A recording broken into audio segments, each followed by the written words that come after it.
Boa tarde a todos. Nessa nossa atividade síncrona, eu vou começar, então, a tratar de um assunto que, embora esteja previsto na ementa da disciplina, nem sempre temos tempo de abordar no decorrer do curso, que são as equações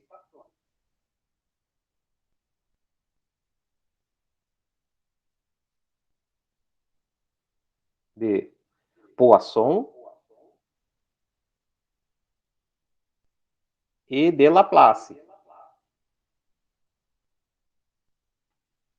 Talvez vocês já as tenham visto nas disciplinas de matemática. Talvez cálculo 4, cálculo 3, ou alguma outra disciplina mais específica do curso de vocês. Para começar, vamos agora retornar à lei de Gauss para o campo elétrico, que nos diz que o divergente da densidade de fluxo elétrico nos fornece a densidade volumétrica de cargas naquele ponto. Vamos supor que nós tenhamos um meio caracterizado por uma permissividade epsilon. Então, me desculpem, errei aqui. Então, temos que D será igual a epsilon, que multiplica E. Substituindo o D desta forma na lei de Gauss, nós vamos ter que o divergente de epsilon, que multiplica E,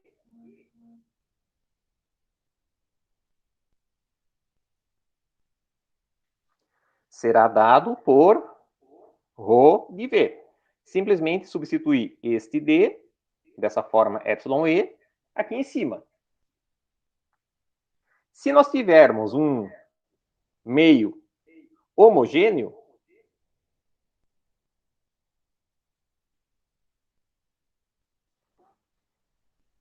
isso significa que o epsilon será uma constante, não vai depender da posição em que nos encontramos no meio, e, neste caso, nós podemos tirá-lo da diferenciação e colocá-lo do outro lado, nos fornecendo, então, que o divergente de E é igual a ρV sobre epsilon. Por sua vez, nós temos, e isso é algo geral, que o campo eletrostático pode ser escrito em termos de uma função que chamamos de potencial. O campo elétrico é dado pelo negativo do gradiente do potencial que eu estou chamando aqui de V. Se eu substituir este E aqui, em cima, nós teremos, então, que o divergente de menos o gradiente de V será igual a ρV sobre epsilon.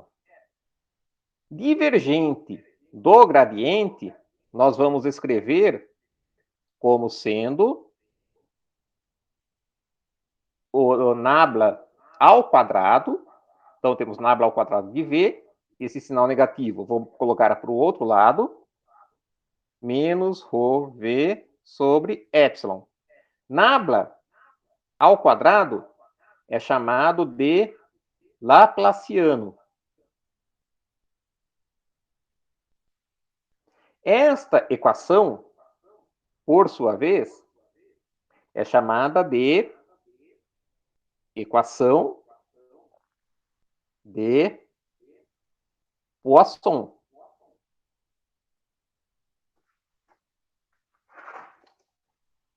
Vamos supor que estejamos em um meio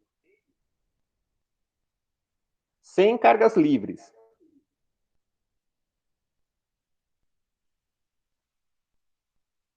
Isto significa que o ρV, nossa densidade de cargas, será igual a zero. Com isso, esta equação aqui se torna Laplaciano de V igual a zero. Esta equação é chamada de equação de Laplace. Então, se nós temos Laplaciano de alguma coisa igual a uma dada função, uma dada constante, é a equação de Poisson. Se o Laplaciano se anula, é a equação de Laplace. Um caso particular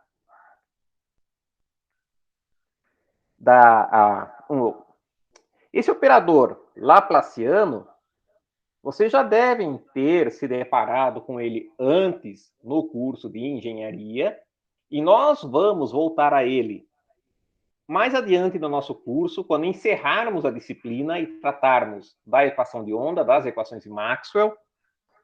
Ele aparece em equações de onda, onde nós temos Laplaciano de uma dada função f é igual a uma constante, que eu estou chamando aqui 1 sobre v ao quadrado, que multiplica a derivada segunda dessa função f no tempo. Essa é uma equação de onda em 3 dimensões. E temos aqui aparecendo o Laplaciano. O Laplaciano adquire várias formas de acordo com a representação que nós estamos utilizando. Se nós estivermos em uma representação retangular com as coordenadas x, y, z, ele será simplesmente d2, dx2 de uma dada função mais d2, dy2 dessa função mais d2, dz2. Notando que o Laplaciano é um operador escalar. Se ele é aplicado sobre uma função escalar, o resultado será um escalar, assim, ao contrário, por exemplo, do gradiente. Quando nós aplicamos o gradiente em uma função escalar, o resultado é um vetor. Se nós estivermos lidando com coordenadas cilíndricas, ρ, φ e z, o Laplaciano será dado por 1 sobre ρ, dρ, que atua sobre ρ, dρ desta função, mais 1 sobre ρ ao quadrado, d2, dφ2, atuando nesta função, mais d2, dz2. E, por último, nós podemos ter o Laplaciano em coordenadas esféricas, ou seja, r, θ e φ. Nesse caso, o Laplaciano será dado por 1 sobre R2, dr, dr ao quadrado, dr, e aqui eu coloco a nossa função, mais 1 sobre R2, seno de θ, dθ, que multiplica o seno de θ dθ sobre a nossa função e 1 sobre R2 seno ao quadrado de θ de d2 dφ2. Estas expressões para o Laplaciano em várias representações vocês encontram ou nos apêndices ou nas contracapas dos livros-texto. Assim como você também encontra lá, em geral, resultados integrais básicas, ou então a expressão para o rotacional, para o divergente. Essa expressão é facilmente encontrada. Então, a equação de Laplace é importante quando nós temos condutores, um conjunto de condutores mantidos em diferentes potenciais. Por exemplo, eu tenho uma superfície equipotencial que adquire aqui um certo valor, uma dada função f1 de x, y, z, e aqui eu tenho um outro condutor, uma outra equipotencial, e o potencial aqui, nesta região, é dado por uma dada função f2 de x, y, z, e eu quero determinar o potencial para todo o espaço. Eu vou dizer que essa superfície é definida em termos desse vetor posição R2, e aqui nós temos um vetor posição R1 definindo a primeira superfície. Lembrem-se que, quando nós lidávamos com mecânica, nós resolvíamos uma equação diferencial, que é a segunda lei de Newton.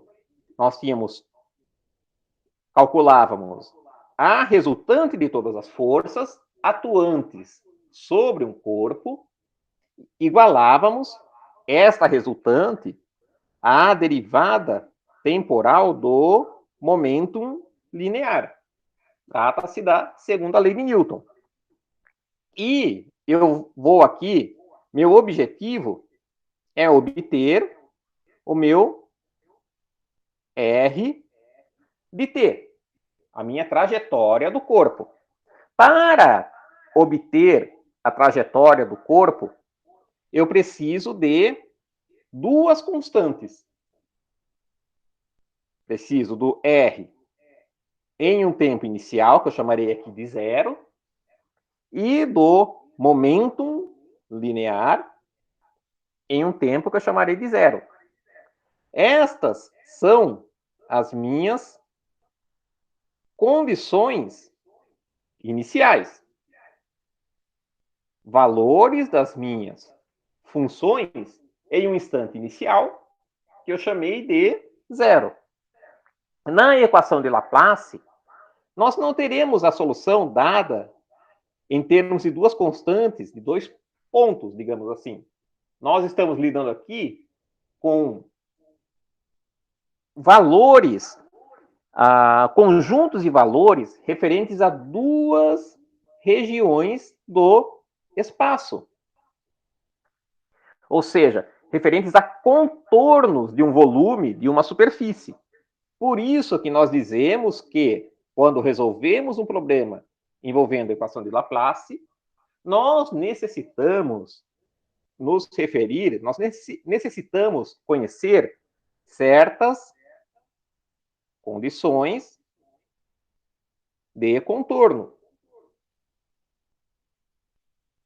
que no caso seriam as nossas funções f nesses conjuntos de pontos que definem cada superfície. Para ilustrar, eu vou considerar aqui dois exemplos básicos, para que vocês tenham uma ideia de como é que utilizamos as equações de Poisson e de Laplace. Vamos, então, considerar, em primeiro lugar,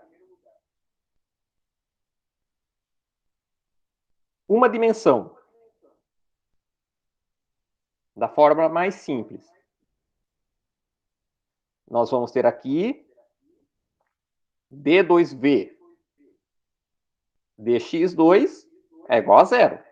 Lembrem-se da forma do Laplaciano em coordenadas retangulares. D2x, D2 dx2, D2 dy2, D2 dz2. Se eu estou lidando com apenas uma dimensão, eu não tenho essas duas variáveis aqui. Eu teria apenas o D2 dx2, então essa derivada parcial se torna uma derivada total.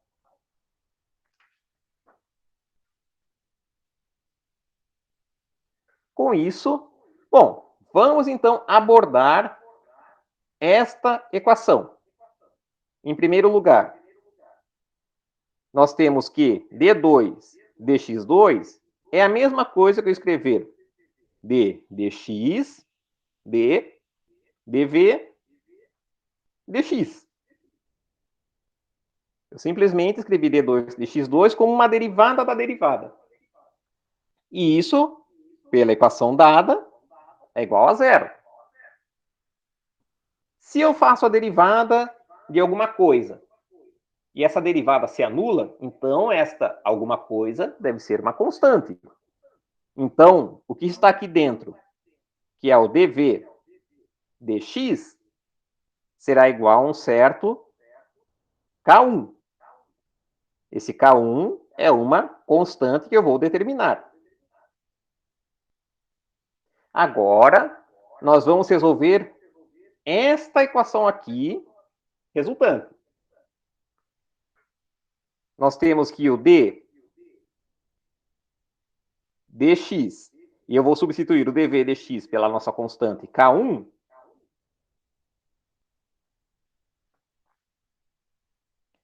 não, sinto muito. Me desculpem. Então, eu tenho aqui que o dv dx é igual a K1. Peguei esta equação aqui. Vamos integrar esta equação e obtemos, então, que v dx é igual a K1x mais uma outra constante, K2. Esta é a solução mais geral que eu obtenho para esta equação que nós começamos. Se eu faço a primeira derivada, esse termo constante desaparece, esse termo linear resulta simplesmente K1. Se eu tomo a segunda derivada, esse termo constante K1 também desaparece. Então, nós obtivemos aqui a solução geral para v de x. A equação de Laplace em uma dimensão. Mas como que eu determino K1 e K2? Através das condições de contorno.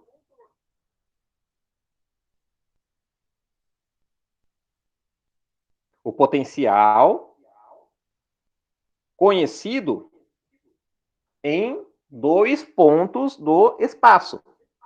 Vou dizer aqui que eu sei que em um determinado ponto x1, o meu potencial vale V1. É um valor constante. E em V, um dado ponto x2, vale V2. V1 e V2 são duas constantes. Eu estou lidando aqui, eu tenho dois pontos na minha linha, né? Estamos lidando em uma dimensão apenas. Aqui a minha linha X. E eu sei que neste ponto, o meu potencial vale, por exemplo, 5 volts. E neste outro ponto, meu potencial vale 10 volts ou 13 volts. O valor que você queira colocar. Qual que é o valor, então, ao longo de toda a linha do potencial, para qualquer ponto sobre essa linha? Como que o potencial se comporta? Nós vamos, então, substituir x1 e x2 na equação, na solução que nós obtivemos. Então, nós temos que v de x1 é simplesmente K1 x1 mais K2, e o V de x1 corresponde a V1. Daqui, nós tiramos que K2 vai ser igual a V1 menos K1 x1. Eu simplesmente considerei esta equação aqui e isolei o K2. Mandei o K1 x1, que é a constante, para o outro lado. E nós temos que V2, o V de x2, novamente, vou substituir aqui. Isso nos fornecerá K1 x2 mais K2, que será igual a V2. Eu posso, agora, substituir o K2 que eu encontrei aqui acima, em termos de K1, nessa equação aqui, K2. Fazendo isso, nós vamos obter uma equação para K1. Nós chegamos à conclusão de que K1 será igual a V2 menos V1 sobre x2 menos x1. Vocês podem fazer essa conta, é uma álgebra extremamente simples. Você vai ter duas equações e duas incógnitas que você quer obter, K1 e K2. Voltando com K1 para essa expressão aqui, onde nós obtemos diretamente o K2. Nós teremos, então, que K2 será V1 x2 menos V2 x1 sobre x2 menos x1. Com isso, nós obtemos a solução que nós queríamos para o problema unidimensional, que é o V de x em termos de K1 e K2. V de x será dado por K1 que multiplica x. O K1 é o V2 menos V1 sobre x2 menos x1 que multiplica x, mais K2, que nós obtivemos aqui, ou seja, V1 x2 menos V2 x1 sobre x2 menos x1. O nosso problema unidimensional está totalmente resolvido. Eu te dei o valor do potencial em 2 pontos desta linha e eu disse que estamos em um meio sem distribuições de cargas, ou seja, ρ v igual a zero. Com isso, eu utilizei a equação de Laplace. Eu simplesmente tomei a equação de Laplace em uma dimensão, fiz as integrações e eu obtive a solução total para o potencial em qualquer ponto desta linha. E é óbvio que, com essa solução, se eu calcular o V em x1, vai me dar V1. Se eu calcular o V em x2, vai me dar o V2. A solução obedece a este vínculo. Tendo visto um exemplo em uma dimensão, vamos elaborar um pouco o nosso problema e tratar de duas dimensões.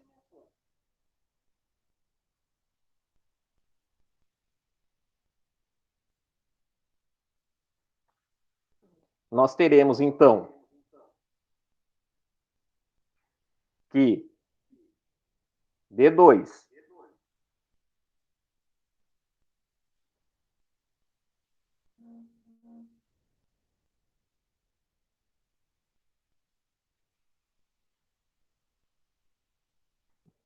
dx2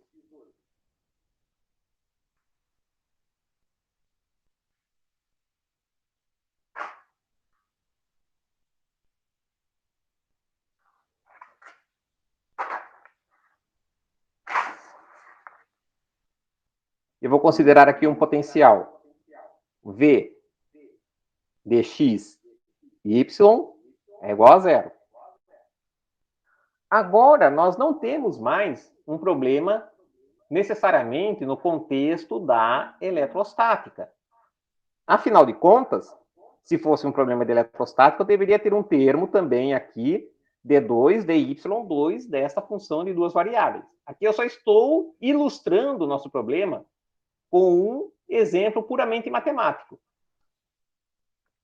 Nós temos a derivada parcial agora de uma função de duas variáveis. Como é que nós fazemos? Nós fazemos a resolução dessa equação. Vamos partir do mesmo raciocínio que fizemos anteriormente. Eu vou escrever essa derivada segunda como a derivada de uma derivada. Ou seja, terei que o dx e v dx y dx vai ser igual a zero. Isso significa que aquilo que eu tenho aqui dentro tem de ser uma constante para x. Ele não pode depender de x, mas pode depender de y. Então, eu vou dizer que dv dx, esse termo entre colchetes, é uma função de y. Porque se eu derivar isso com relação a x, eu tenho o resultado nulo, que é o que nós queremos. Então, o nosso K1, no caso, podemos colocar entre aspas, uma constante para x. Mas ele depende de y.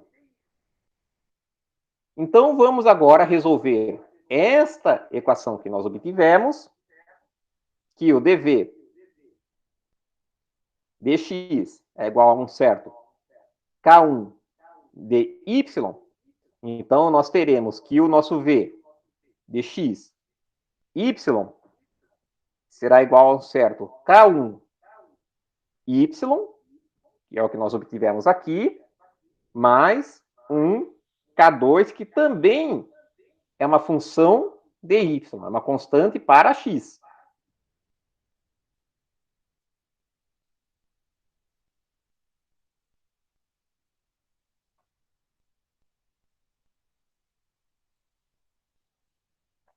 Assim, tanto K1 quanto K2 não são mais constantes, são funções que dependem de y. Essa determinação do K1 e do K2 não envolve mais o V definido em dois pontos, apenas como nós tivemos no exemplo anterior. Ele envolve a definição de V em conjuntos de valores, em regiões do espaço. Eu tenho que ter aqui um V1, quer dizer, um V, em uma dada região caracterizada por x1, porém, eu estou variando em y, ou seja, esse é o nosso V1 de y, e eu tenho o meu V, que depende, que está contido em uma certa região caracterizada por x2, porém, eu vario em y. Este é o nosso V2 de y. Com isso, vamos tentar representar graficamente o que nós obtivemos aqui. Nós temos uma função de duas variáveis que nos fornecerá uma superfície. Eu tenho aqui o meu v de x e y, que obedece a essa equação, essa função de duas variáveis, obedece a essa equação que eu coloquei aqui acima, e nós queremos exatamente determinar essa superfície. Eu tenho aqui o eixo y, e aqui eu tenho o eixo x. Então, eu tenho uma dada superfície, vamos representar desta forma.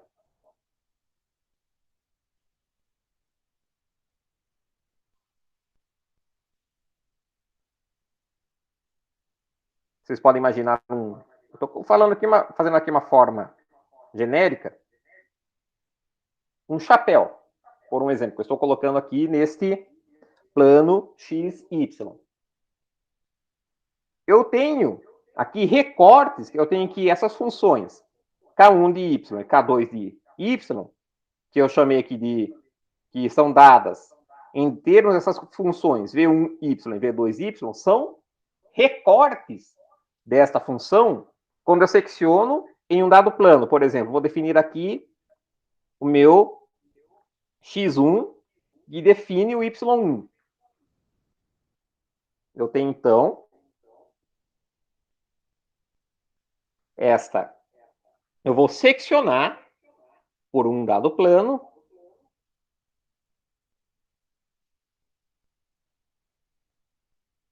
e esta região aqui, essa secção, me definirá o meu V1 de Y. Esse contorno aqui definido pela secção do meu plano x1 constante. E eu tenho aqui também o x2. Eu secciono. Eu tenho aqui um contorno.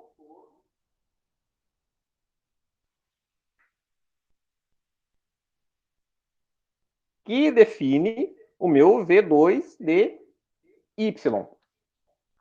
Quando eu estava em uma dimensão, V1 e V2 eram pontos. Como eu estou em duas dimensões, V1 e V2 serão conjuntos e pontos, serão contornos. Com isso, da mesma forma que nós fizemos anteriormente, nós substituímos V de x1 e V de x2 nessa equação em termos de K1 e K2 e obtemos a solução geral, que terá uma forma, digamos assim, análoga. V dx e y será dada por V2 dy menos V1 dy sobre x2 menos x1. E isso está multiplicando x.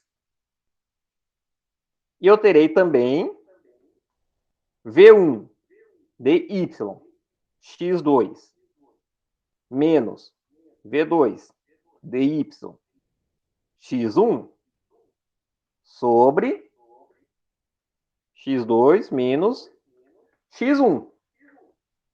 Essa solução é dada em termos de duas funções, V1 de y, V2 de y, que representam contornos de V de xy para valores constantes x1 e x2 de x. Para encerrar, eu vou tratar agora de uma forma de resolver, em geral, esta equação tridimensional que corresponde ao método da separação de variáveis.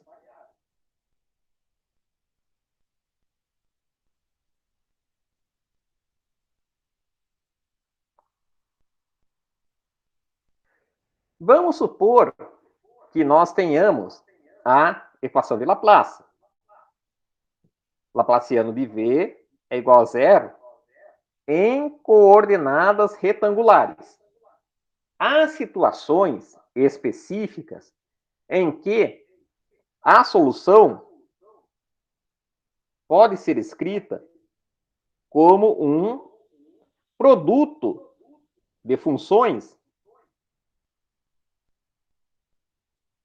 de uma única variável.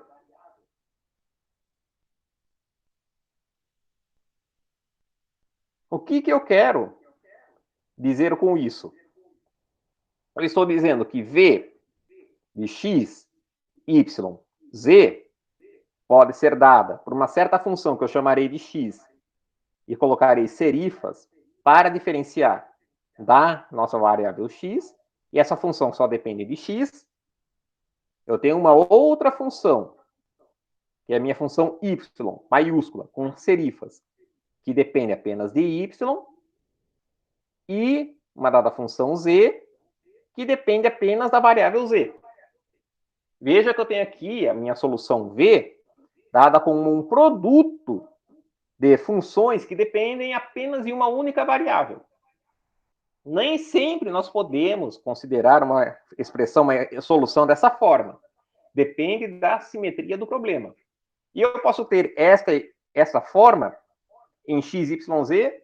Há sistemas em que, pela simetria, eu posso escrever a minha solução como sendo um produto de funções de uma variável em representação cilíndrica.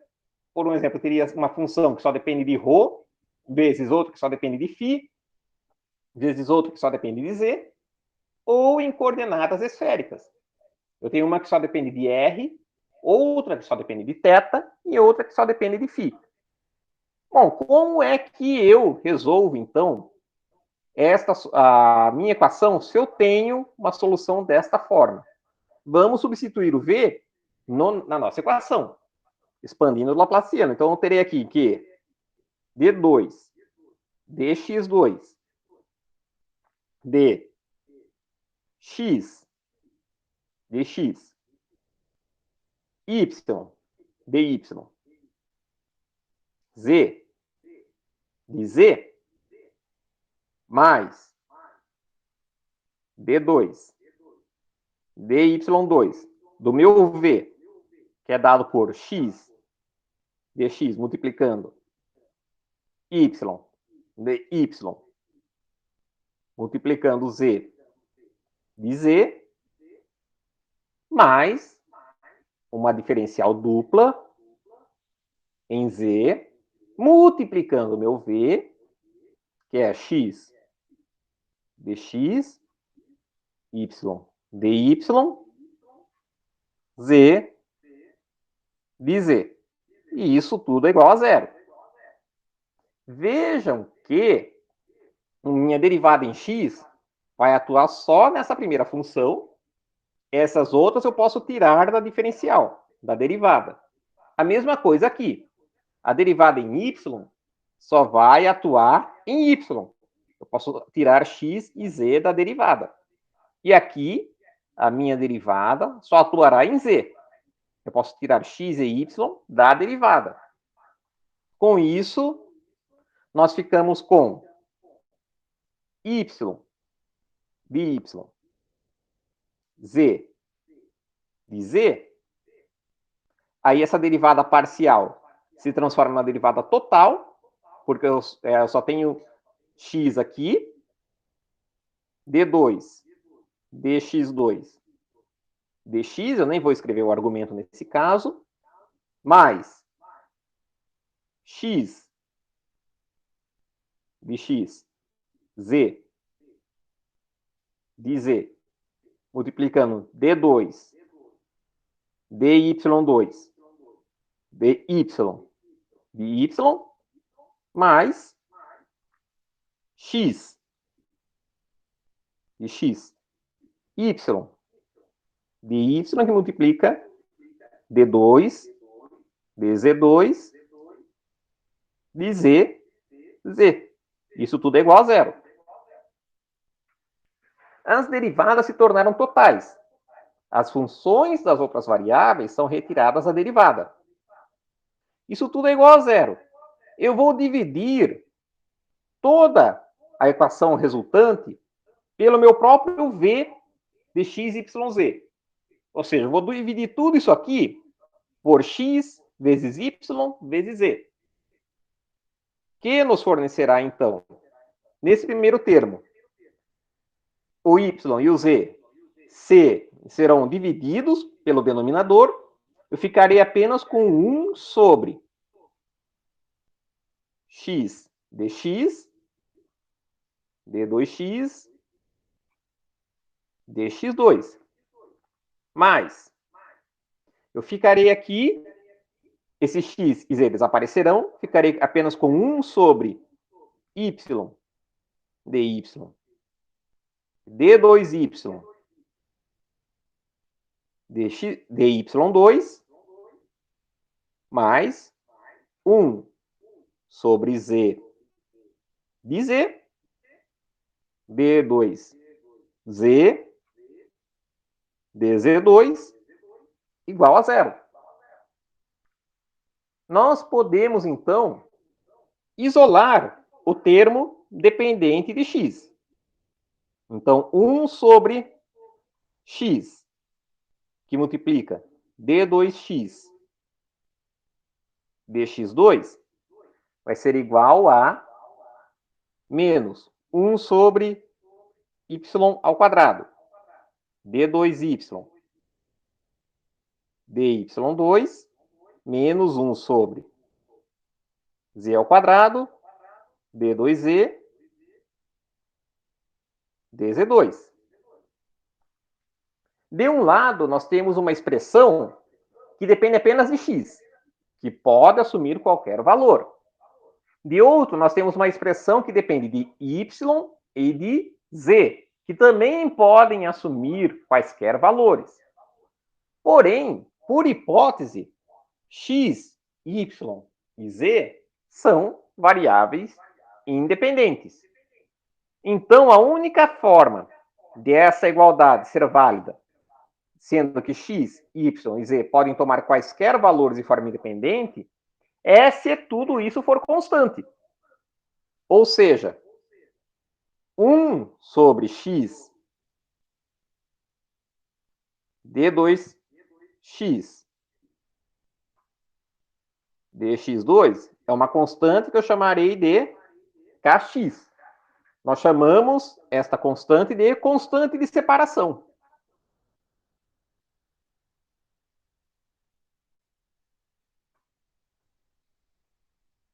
Então, eu tenho que menos 1 sobre y ao quadrado d2y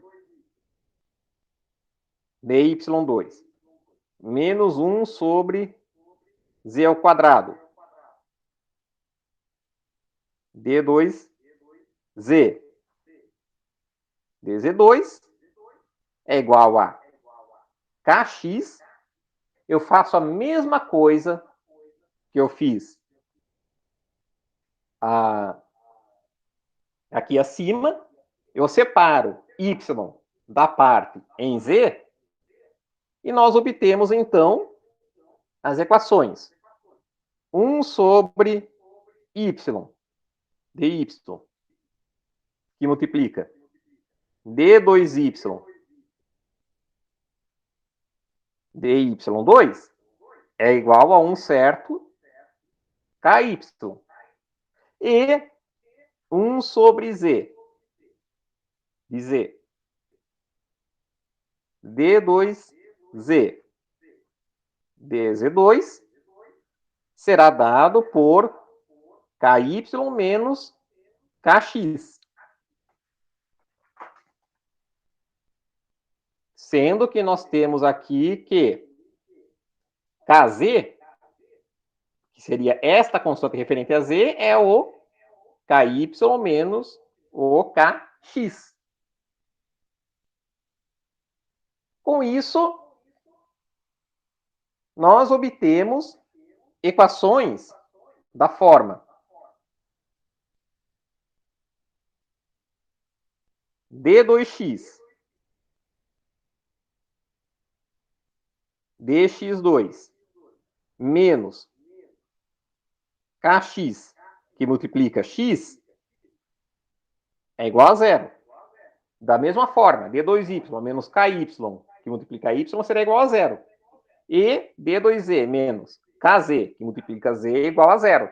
Cada equação pode ser solucionada em separado e a solução do problema será dada pelo produto das funções x, y, z que eu encontrar. Bom, esse problema, esse tópico correspondente a equações de Laplace e Poisson, está relativamente bem explicado, tanto no Reit-Buck quanto no Sadico. Eu não vou abordar esse problema no decorrer do curso.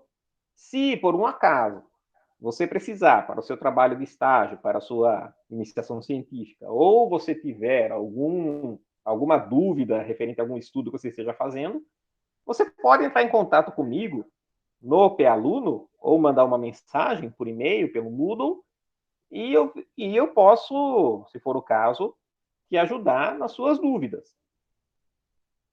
Na quarta-feira, então, nós teremos a nossa avaliação, nossa terceira avaliação da nossa disciplina. Se cuidem e tenham uma boa semana.